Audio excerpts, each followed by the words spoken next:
si vous voulez, du 15e siècle. Voilà, alors, concernant la publicité de l'EDF, j'ai sous la main une publicité publiée en 2006 dans Valeurs Actuelles et qui dit ceci.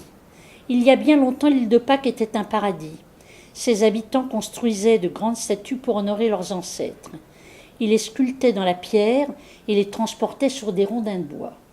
Faux, nous n'avons aucune preuve de ça, et s'ils l'ont fait, c'est certainement pas pour toutes les statues, pour les raisons que je vous ai évoquées, puisque il y a eu différents moyens de transport. Alors, plus grave, on raconte qu'ils coupèrent tant d'arbres que leur petite île devint un désert. Où ont-ils pris l'information? Nous n'avons aucune preuve. Il y a peut-être eu un désastre climatique, comme le signalent les scientifiques Michel et Catherine Orliac.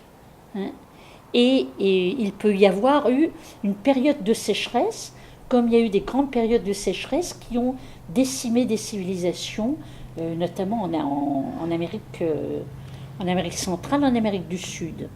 Notre planète est comme l'île de Pâques au milieu de l'océan. On peut la détruire ou la préserver, mais on ne peut pas la quitter. Pour les générations futures, EDF consacre 1 million d'euros par jour à la recherche. Alors nous, on veut bien que EDF consacre 1 million d'euros par jour, mais quand on utilise une publicité comme ça, où on met d'ailleurs des enfants, ça n'a rien à voir, voyez. Donc déjà, rien que dans le dessin, la publicité est nulle. Ceci n'a jamais existé sur les Moaïs. Une femme qui tient son bébé, ou on ne sait pas, voyez. Donc ça, nul, ça n'a jamais existé. Les Moaïs n'ont jamais été comme ça, n'ont jamais été taillés de cette manière-là. Donc il y a déjà quelque chose d'erroné au départ, et surtout, EDF a publié sans avertir les gens de l'île de Pâques, sans jamais envoyer une publicité publiquement, pour qu'on sache ce qu'ils étaient en train de faire. Donc ce qui a été reproché notamment par les gens et le maire, c'est qu'on a utilisé l'île de Pâques comme objet de publicité sans en avoir aucune retombée et avec une publicité erronée. Ces mains-là,